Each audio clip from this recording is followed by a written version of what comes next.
Welcome to Hatman Strikes Back Daily Boxing News. Turki Al-Sheikh made the following statement via Ring Magazine. He said, "I am no longer interested in Bivol Benavidez, and I will not bid on it. I think Bivol knows who has delivered for him and who hasn't. My advice to Bivol, don't be late, because every day something changes." Now, prior to the Bivol Beterbiev rematch, Turki Al-Sheikh was very high on David Benavidez fighting the winner. That's a fight he said he wanted to see. But now all of a sudden he doesn't? What's going on here? Well, we heard him allude to not wanting to bid for Bivol Benavidez. So presumably there's been an impasse in negotiations between PBC, who represent Benavidez, and Turki Al-Sheikh. Now, PBC are notoriously difficult to deal with, at least when it comes to their major fighters. They don't like them fighting on other networks. They like to keep them on the network they have a deal with, and right now that's Amazon Prime. And presumably Turkey would want this fight to be on DAZN. So what we have here is typical promoter beef, the likes of which Turki Al-Sheikh, we were told, was going to eliminate. But here he is, partaking in it himself. In fact, you could even argue that he's even more to blame in this situation because he's not even willing to go ahead with a purse bid. PBC ostensibly are. And you wonder why that is. Because it's not like Turki Al-Sheikh is short for money. If he wanted to, surely he could win that purse bid. Is he concerned about paying too much for the fight? You wouldn't have thought so. He pays over the odds for loads of fights. Maybe because now the Saudis have got a stake in DAZN, they want to make sure that their fights are always on DAZN, even if they're shared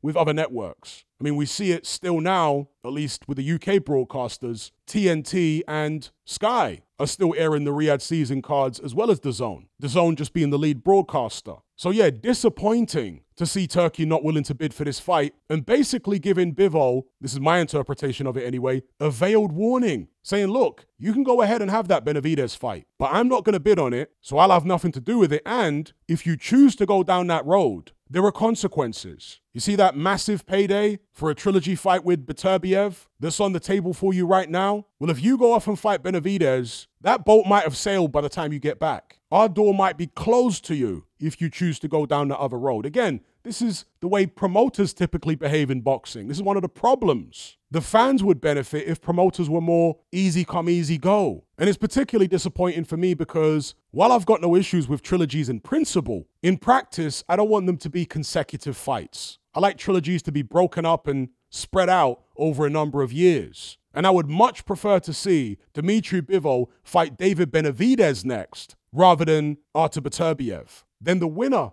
of Bivol Benavidez can square off with Beterbiev. Now, I know a lot of you guys disagree. A lot of you think that David Benavidez has got no chance against Dmitry Bivol and therefore it's not a fight you're even interested in. A lot of people have talked about the fact that Benavidez used to be Bivol's sparring partner and Bivol apparently dropped him in sparring back in the days. I get all that. But in my opinion, David Benavidez has improved massively over the past few years and he represents a much bigger threat to Dmitry Bivol than anybody else at 175 pounds except for Artur Beterbiev. And yes, I know his picture here on his BoxRec page looks crazy. Man's got those psycho eyes. So yeah, I want to see Bivol Benavidez, and I give Benavidez a much better chance against Dmitry Bivol than most other people do. I want to say maybe a 45% chance. Yes, that high. So Bivol has a decision to make here. Does he bow to Turki Al-Sheikh because of the money he could potentially miss out on with the Beterbiev rematch or even a Canelo rematch, right? Or does he say, you know what? No, I'm going to go fight David Benavidez and let the chips fall where they may. Now, if he chose to go ahead with a Benavidez fight, go ahead with a purse bid and what have you, there's a possibility that Eddie Hearn could actually bid on it. Because, of course, Eddie Hearn is Bivol's promoter along with World of Boxing. And given that Turkey has just launched this new boxing league with Dana White and Nick Khan, if Eddie Hearn feels put out by that and feels as though he and Frank Warren are kind of being shoved out of the way by this new alliance that has formed, maybe they see it as direct competition to them, then maybe they'll think, you know what, to heck with it. We're not going to be collaborating with Turki Al-Sheikh as often moving forward now anyway, so we might as well get used to doing things independently of him again. Let's start with doing Dmitry Bivol versus David Benavidez. Now, personally, I doubt that's going to happen. Eddie Hearn might be hoping that there's a place for him to be involved in this boxing league or Matchroom will get folded into the mix somehow. I don't think he'd want to upset Turki Al-Sheikh just yet. So I suspect even he will be advising Dmitry Bivol to forget about the Benavidez fight. Just listen to Turki and allow him to basically lead his career. It is a shame as far as I'm concerned, but what are you going to do? As I said earlier on, we were told and we were certainly hoping that Turki Al-Sheikh would be the answer, the solution to all the promoter beef. Because this is the kind of thing that we're used to in boxing, right? Fights not happening because one promoter wants it on their network and the other promoter wants it on the other network. Typical boxing BS. When Turki came along initially, he was like, I don't care what network a fight is on. All the networks can put the fight on for all I care. Let's just get it done. Is it possible that he proposed that to PBC for Bivol Benavidez? That it could be on